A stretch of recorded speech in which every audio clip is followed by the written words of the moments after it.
Let's talk. Giles Brown. Stories of Other Worlds. In Stories of Other Worlds, Colin Everard, a Bloomsbury published author, introduces us to the concept that we usually feel that we live and function in our particular world. However, this wonderful collection of short stories, because he has lived and travelled worldwide, takes a look at other worlds, including skiing in heaven. He is very much with us. I'm delighted to say that joining us live on the line now, I believe from Vienna, is the author of Stories of Other Worlds, and he is Colin Everard. Colin, good morning to you, sir. Good morning. Are you receiving me loud and clear this morning? Thank you. Just a little bit about your background, because you have travelled and you have lived in an extraordinary life all around the world. Where did it sort of start? When did the travel bug sort of bite you? Well, I could summarize by saying that, as with my wife also, we are very much products of the last World War. We were both bombed. We were both had our houses demolished. My wife actually, through the bombing, went to 9 schools. I was evacuated to the West Country of England, which I found to be not very pleasant. They treated me as an outsider. And in general, I mean, I didn't really have a terribly happy, looking back that is, but at the time I didn't have a very happy time as a youngster. And then afterwards, fortunately, my father sent me to this wonderful school, Dulwich College, which academically and as far as sports were concerned, were really fantastic. And I think that gave me a wonderful lift to my whole life. Because Dulwich gives a community. It is a sense of community. It is a wonderful school, a fantastic cricket pavilion. A friend got married actually in that cricket pavilion. And did it give you a sense of wanting to go out and see more of the world because it is one of those schools? Well, what happened after the last war, we all had to do our conscription service, and I was supposed to be sent to Korea to prepare for the war there that started in 1950 and get killed there, like most others. And while I was there, it was rather dangerous, although I was, of course, a young lieutenant, but it was quite a dangerous life there. But anyway, while I was there, the colonel called me one day and he said, "Look, you've had a terrible time down south. And so I think you should be pretty exhausted in various ways, especially mentally, for I was 20 at the time." So he said, "They're having a huge invasion here of desert locusts, and lots of people will die because they will eat their own weight in food every day. So a typical swarm may weigh between 20 and 30,000 tons, which they're eating every day. It's a poor country anyway." So that's when he said, "I'm sending you there for 3 or 4 months." And that's when I got to know all the locust people. And when I came back, I worked in a firm called Burberry's in the Haymarket in London. And one day a man came in and said, "What are you doing here? You should be somewhere else." And I said, "Well, I may be somewhere else, but I'm working here." And then I began to think about it. So I wrote to the director of this locust control organization, and he arranged for me to be brought out immediately. And that was the beginning of what I call my locust life, which lasted about 10 years. And then after that, well, I was young. The organization was abolished. The plague had come to an end. And then I got in. I had a pilot's license anyway. So I got in, not that that was essential, but I did get into what we call technical cooperation with third world countries. And I've really, not dedicated would be the wrong word, because I've done it very happily. I've tried to work for the last 30, 40 years, finally, with third world countries. And there are about 100, more than 150 of them in the world, so plenty of work to do in all of them. Is it what inspires you then to work in? Is it the work in these countries? Is it the direct contact with the people and the fact that you are going in and problem solving from the very start?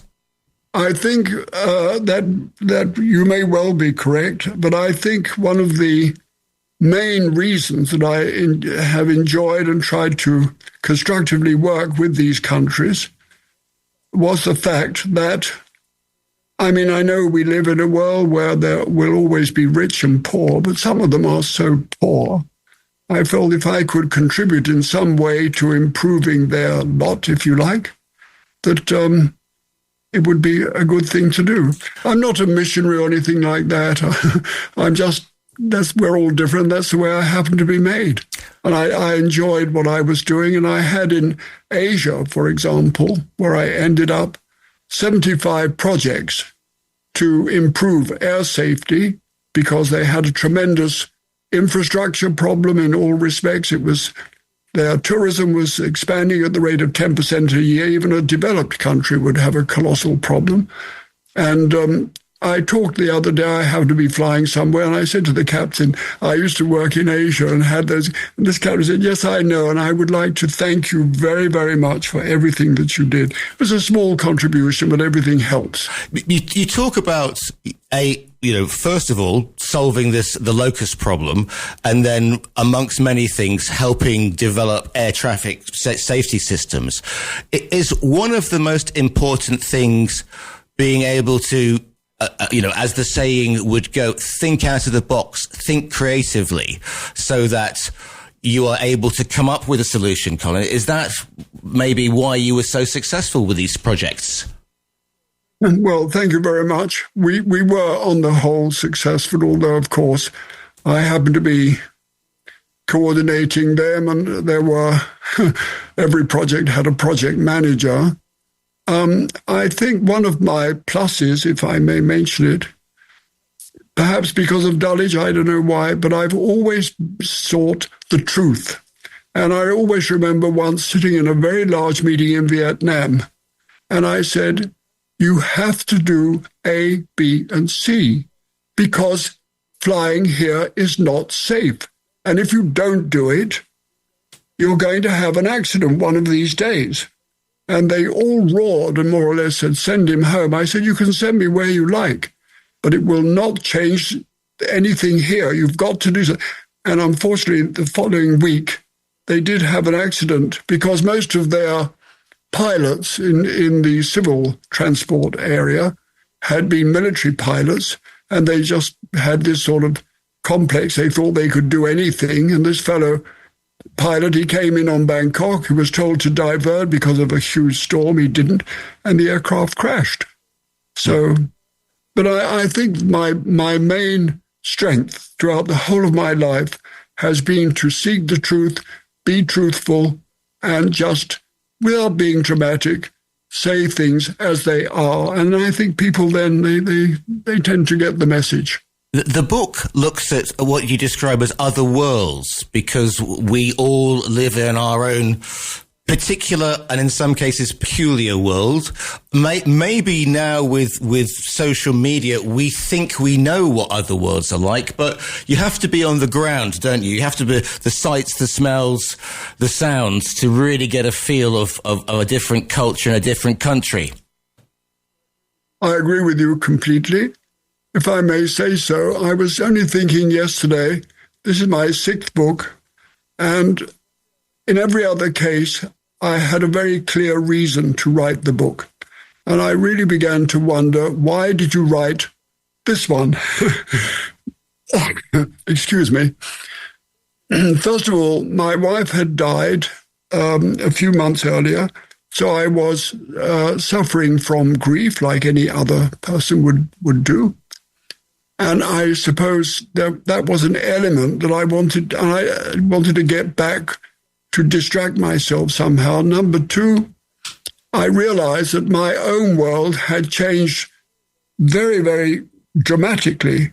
And then I began to think, well, of course, we all live in our own worlds. We try to function in our own worlds. and then I should write a book about worlds. And then I thought, well, for me to write a book, I normally reckon a time span of about 5 years. Not to write, but to find the publisher, etc., etc. Then I thought, I don't think I'm going to live for another 5 years. Why don't I write some short stories about other worlds? And that's what you have today.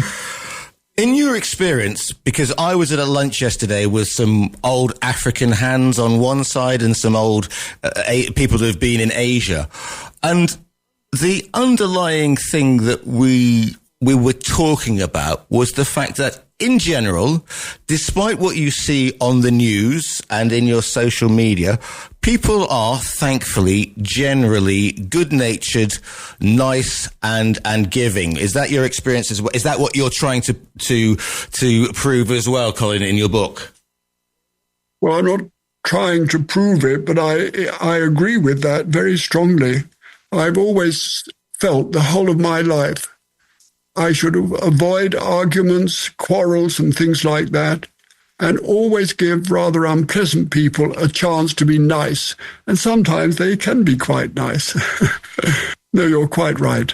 What's looking back is perhaps one of your favourite memories that appears in Stories of Other Worlds? Well, that's a difficult question to answer.